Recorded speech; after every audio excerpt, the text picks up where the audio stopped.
Hi, I'm Rob Vanstone here with Murray McCormick, and we're talking about the Saskatchewan Roughriders.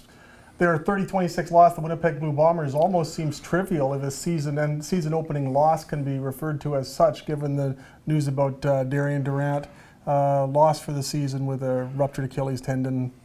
Absolutely unbelievable. Hard to even digest. Can you be double stunned by some news? First you see the injury happen and you're thinking, okay, it's serious, you know that. And then that tweet comes out later tonight, he's gone for the season with a ruptured Achilles tendon. We know how hard he worked to get back. We know how much he means to this team and how important he is to this franchise moving forward.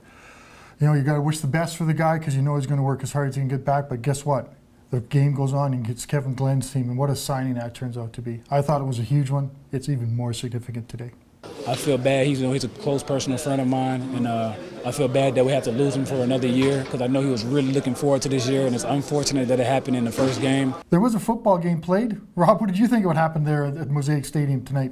What did you think of the play, Mrs. Lincoln? That's the kind of evening it seems to be.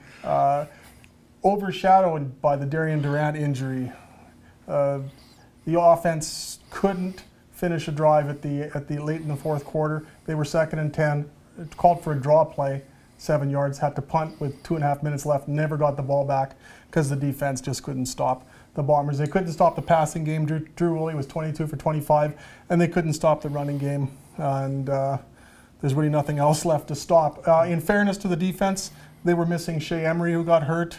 Keenan McDougall got hurt.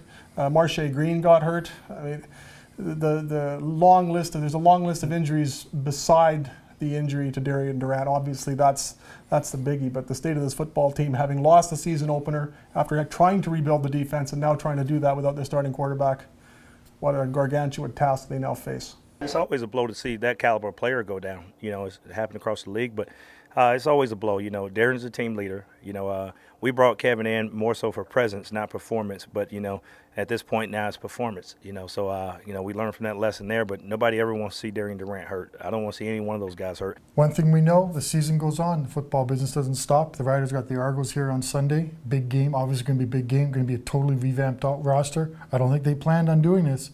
So they got to find – Kevin Glenn's going to have to get prepared. They're going to find a middle linebacker for Shea Emery.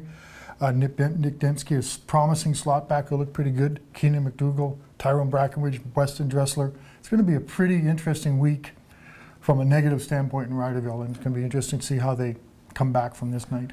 You know, they signed Kevin Glenn for this reason. They never thought it would happen again with this severity, and I don't think anybody could have imagined it happening this early, but now the wisdom of signing Kevin Glenn becomes even more apparent than it was back in February when they did it. That and so many other things to talk about over the next week leading up to the Toronto game. For Murray McCormick, I'm Rob Vanstone. Thanks for your time today.